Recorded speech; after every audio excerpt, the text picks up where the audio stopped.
예, 선생님 안녕하세요. 저 하은이 엄마예요. 네, 하은이 어머니 무슨 일이신가요? 네, 오늘 하은이 편으로 가정통신문 받았는데요. 이게 학생 정서 행동 특성? 이거 검사하라고 적혀져 있는데 이거 무슨 시험 같은 거예요?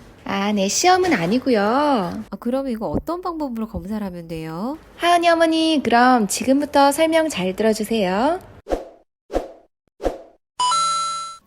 안녕하세요. 어디든 학교입니다. 오늘은 앞서 들으신 바와 같이 학생 정서 행동 특성 검사에 관한 모든 궁금증을 풀어드리려고 해요. 특히 초등 학부모님 주목해주세요. 이 검사에 대해서는 4가지로 정리해서 알려드릴게요. 먼저 학생 정서 행동 특성 검사가 뭐길래 학교에서 시행하는지, 둘째 검사는 어떤 방법으로 진행되는지, 셋째 어떤 내용을 검사하는지, 마지막으로 검사 결과에 따라 우리 아이의 운명은 어떻게 되는지 이렇게 4가지 정리해서 알려드리도록 할게요.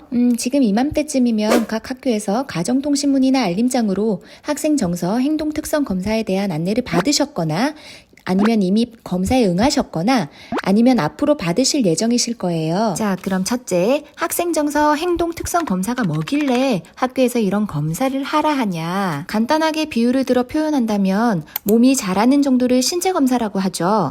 그럼 우리 아이의 마음은요? 우리 아이의 정서가 연령에 맞게 잘 자라고 있는지 마음의 자람 정도를 검사하는 거라고 할 수 있어요. 어른들이 잘 캐치하지 못한 어려움은 없는지, 친구 관계, 학교 생활에 어려움은 없는지 확인해보는 과정인 거예요.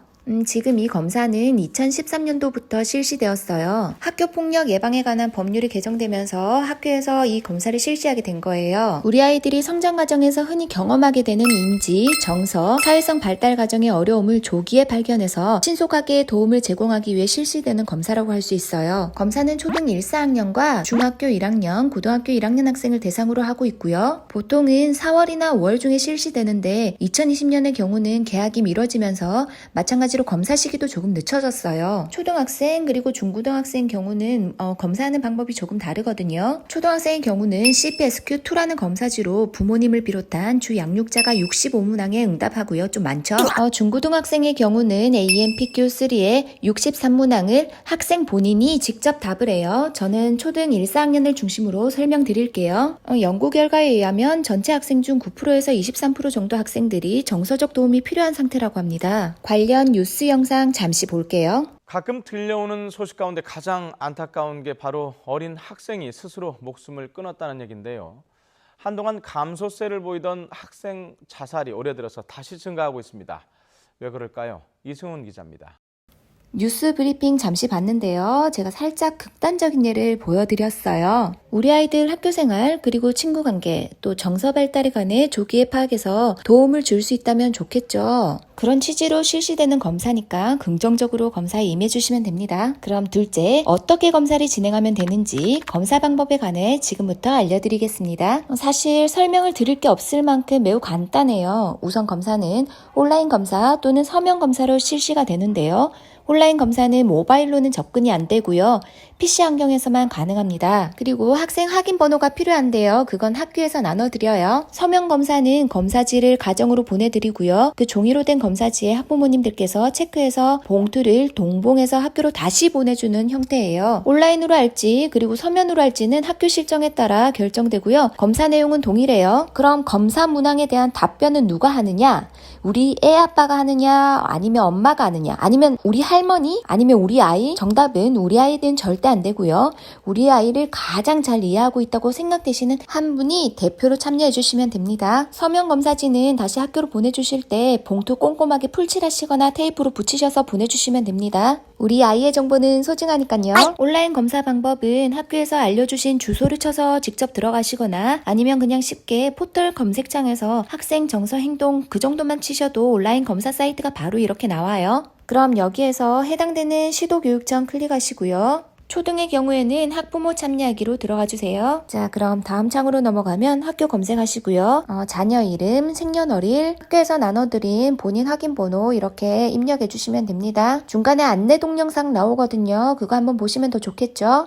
그러고 나서 확인하기를 누르면 다음 부분에 주소 입력하는 부분이 나올 거거든요. 굉장히 중요한 부분이에요. 이 주소는 단순히 내 정보를 확인하는 절차의 주소가 아니라 검사의 결과지를 직접 수령할 수 있는 주소예요. 정확하게 입력해 주셔야 됩니다. 이 검사 결과는 우리 아이 개인정보로 굉장히 예민한 내용이죠. 그래서 검사 결과를 학교 말고요. 직접 가정에서 받을 수 있도록 하는 거예요. 그럼 주소까지 입력하셨으면 검사를 시작하게 되는데요. 여기서 중요한 점, 한번 검사지를 제출하시게 되면 내가 제출한 답변을 온라인으로 수정할 수가 없어요. 그래서 매우 신중하게 체크하셔야 되고요. 혹시 검사에 응하시다가 갑자기 컴퓨터가 다운되었다. 그럼 임시 저장되어 있으니 그건 걱정 안 하셔도 됩니다. 그런데 검사 잘하고 있는데 갑자기 주방에서 물이 끓어 넘친다든지 긴급한 상황이 생겼다. 또한 검사보다 더 심각한 상황이 발생했다 하면 검사창 오른쪽 하단에 임시 저장 탭 있으니까 그건 누르시면 이미 검사에 진행했던 부분은 저장되거든요. 그러니까 급한 볼일 다 보시고 다시 처음 창에서 우리 아이 검색에서 들어가시면 멈췄던 그 부분부터 다시 시작하시면 됩니다. 그런데 혹시 검사 문항에 잘못 답변했다. 그래서 잠이 안 온다. 너무나도 걱정이다 하시면 담임선생님께 말씀드리세요. 해결해 드릴 거예요. 자, 그럼 도대체 어떤 내용을 검사하느냐 지금부터 알려드릴게요. 문항지는 정서행동 관련 문항, 그리고 성격 특성 문항, 학부모님의 양육 태도에 관한 문항이 있어요. 정서행동과 관련된 문항은 우리 아이가 심리적 부담이 어느 정도인지, 본인의 기분을 조절할 수 있는지, 불안 정도는 어느 정도인지, 또 자기 통제 능력은 어느 정도인지 파악할 수 있는 항목을 포함하고 있어요. 또 특히 자기 통제 능력 안에 주의력 결핍, 학습 부진과 관련된 항목도 있어요. 성격 특성 문항은 예전에는 포함되지 않았었는데 2017년 검사 내용이 조금 개정되었거든요. 그때 조금 추가된 항목이에요. 사실 그전에는 병적인 부분에 대한 진단 그리고 치료와 관련된 내용이 결과로 나왔었거든요. 그래서 학교에서 교육적으로 활용할 수 있는 부분이 조금 부족했어요. 그래서 개정된 내용에서는 우리 아이의 내적 성격, 외적 성격을 객관적인 지표로 파악해서 정보를 제공해 주는 겁니다. 그래서 나중에 결과지를 받게 되면 성격 특성 영역 부분의 결과가 자세히 나와 있거든요. 이건 단지 우리 아이의 특성을 알려주는 지표라서 점수가 어느 한 영역에 높게 나오거나 또는 낮게 나오는 건 그 부분의 특성이 강하다는 거지 문제성을 나타내는 건 전혀 아니에요.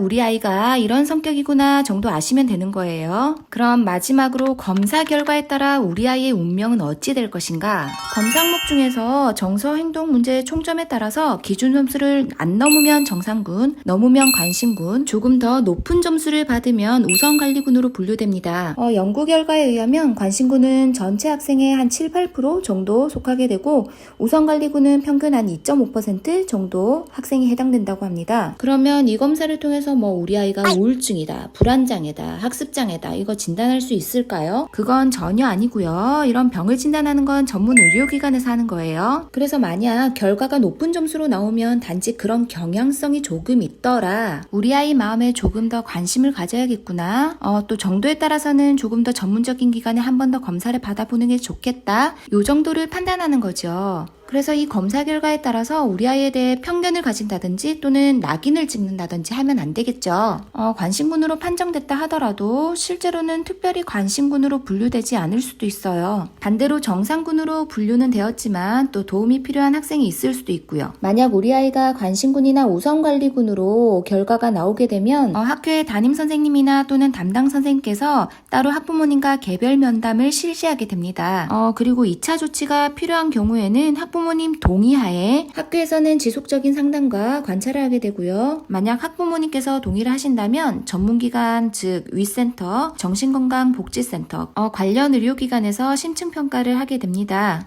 만약 우리 학부모님들께서 이런 일을 겪게 되시면 처음에 엄청 놀라시거나 또 당황하시거나 혹은 화가 나기도 하시겠죠. 하지만 아직은 겪지는 않았지만 혹시 정서적 어려움이나 학교 부적응을 미리 예방할 수 있다면 조금 더 적극적으로 상담하고 조치를 취하는 하는 게 좋겠죠. 이건 실제로 있었던 일인데 친한 친구가 전화가 와서 아이의 검사 결과가 혹시나 나쁘게 나올까봐 걱정이 된다며 검사지의 모범 답안 좀 가르쳐 달라고 하더라고요. 솔직하게 답해도 우리 개똥이는 절대 관심군이나 우선 관리군 되지 않을 것이라고 해도 걱정을 너무 많이 하더라고요. 모범 답안이라는 건 없어요. 단지 솔직한 답안만 우리 아이를 파악하는 정확한 지표를 알려주는 거예요. 그런데 이런 경우도 있어요. 너무 심각하게 우리 아이를 평가해서 공부할 때 보니 다리를 좀 떨더라.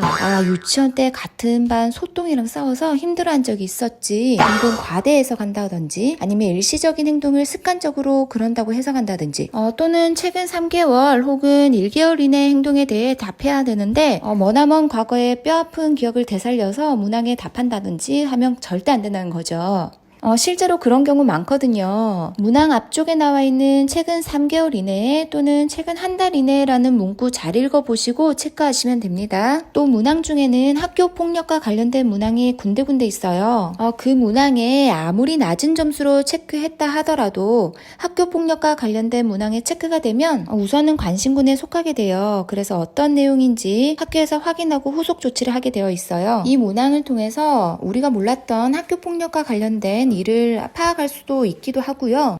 또 가끔은 상담을 하다 보면 폭력에 해당되지 않는 경우도 있긴 해요. 단순한 다툼 같은 경우는 부모님께서 관련 내용 잘 확인하시고 체크하시면 됩니다. 우리 아이의 결과지는 밀봉된 우편물로 직접 받으실 거예요. 그래서 처음에 주소 잘 입력하시라고 말씀드렸어요. 우리 아이의 개인정보는 우리 학부모님과 담임교사 그리고 상담 선생님 정도까지가 최소한의 정보만 공유하고요. 검사 결과는 법적으로 비밀 보장됩니다. 그리고 생기부, 건기부 이런 데 절대 기록하지 않아요. 우리 아이가 건강하게 성장할 수 있도록 우리 함께 현명하게 대처하자는 의미의 검사니까 너무 심각하게 고민하며 체크하지 마시고 그렇다고 해서 답안을 한 줄 세우게 하셔도 절대 안 돼요. 물음에 따라 한 줄 세우게 하시면 해당 없는 항목에도 높은 점수 체크될 수 있어요. 그럼 건강한 몸과 함께 건강한 마음으로 자랄 우리 아이들을 응원하며 오늘 안내는 여기서 마칠게요. 다음에 또 유익한 정보로 만나요.